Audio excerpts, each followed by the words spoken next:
Eh bien, salut tout le monde, c'est ouais, Manga Animation, j'espère que vous allez bien de mon côté, ça va super.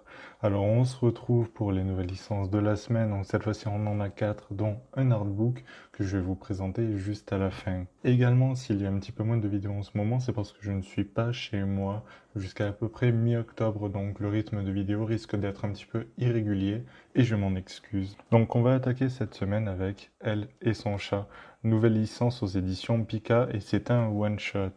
Donc on va suivre Chobi qui savoure sa vie de chat auprès de sa maîtresse qui l'a recueilli, une jeune femme connaissant à la fois les avantages de l'indépendance et les affaires de la solitude. Les yeux du félin assistent à ce quotidien qui s'écoule lentement, oscillant entre moments chaleureux et moments teintés d'amertume, entre jours de soleil et jours de pluie.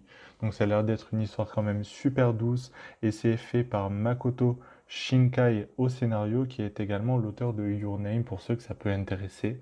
Donc moi je pense que ça peut être très sympa voir un petit peu le format et le trait de dessin de Yamaguchi Tsubasa. Juste après ça, nouvelle licence aux éditions Panini, on a Okami Rise qui va donc bénéficier d'un prix de lancement à 5,99 € et ensuite les autres volumes seront donc à 7,99 €. Donc c'est une nouvelle série terminée en 5 volumes et qui va se situer dans un futur proche où l'état du Japon a disparu.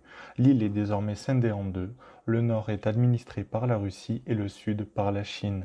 La frontière entre les deux pays est délimitée par une zone tampon démilitarisée et vidée de ses habitants. C'est là, dans cette zone interdite, que les Wolong ont trouvé refuge. Ces 49 fugitifs sont le résultat d'expérimentations ratées de l'armée chinoise qui souhaitait les transformer en armes bactériologiques afin de les utiliser contre son voisin russe.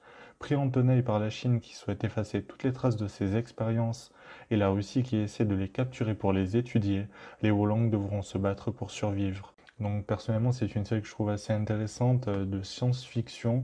J'aime plutôt bien le chara-design également des personnages et je pense que c'est un scénario qui peut être intéressant parce que les personnages principaux, je pense, n'ont pas forcément de réel allié à part donc les 49 comme ils sont et ils se retrouvent entre deux puissances massives. Je pense que ça peut être assez intéressant. Dans leur collection Les classiques en manga, on va retrouver Arsène Lupin, Gentleman Cambrioleur aux éditions Nobi Nobi. Donc ça va être un one-shot dans un format un petit peu plus gros que d'habitude, vu le prix de 10 €. Et donc, ça va se situer au début du XXe siècle à Paris.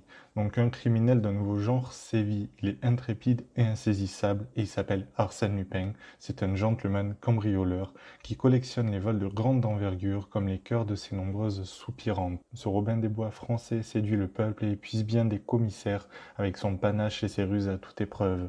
Il n'a pas fini de vous étonner, qu'il cambriole une forteresse imprenable, qu'il s'évade de prison ou qu'il pourchasse une mystérieuse demoiselle aux yeux verts. Donc je trouve que c'est plutôt bien d'adapter ce genre de classique en manga. Originellement, l'œuvre est de Maurice Leblanc et je pense que ça peut faire découvrir certaines œuvres de cette façon-là. Personnellement, je ne sais pas si je me laisserai tenter, mais je pense que ça peut être une œuvre quand même super intéressante. Et pour conclure cette semaine, donc, on a le fameux artbook Sisterhood, qui est donc de l'autrice, enfin dessinatrice Little Thunder, qui est donc mangaka et illustratrice hongkongaise.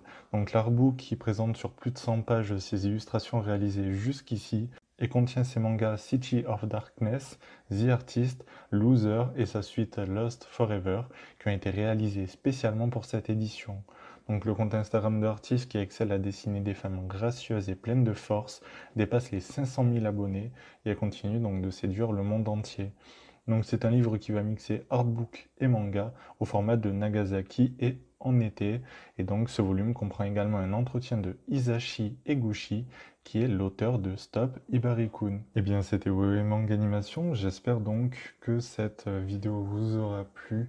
N'hésitez pas à me dire pour vous quelles sont les licences qui vous intéressent et si vous comptez vous procurer cet artbook ou non. C'est vrai que c'est assez rare que je les présente, mais cette semaine il y avait très peu de nouveautés et je voulais quand même vous en faire part. La semaine prochaine, on va se retrouver pour attaquer les nouvelles licences d'octobre et cette fois-ci, il y a du très très lourd avec des nouvelles licences de chez Mangetsu qui vont, je pense, faire pas mal de buzz. Donc voilà, on se retrouve la semaine prochaine. Comme d'habitude, n'hésitez pas à vous abonner si ce n'est pas déjà fait, à mettre un j'aime si la vidéo vous a plu et puis on se dit à la prochaine.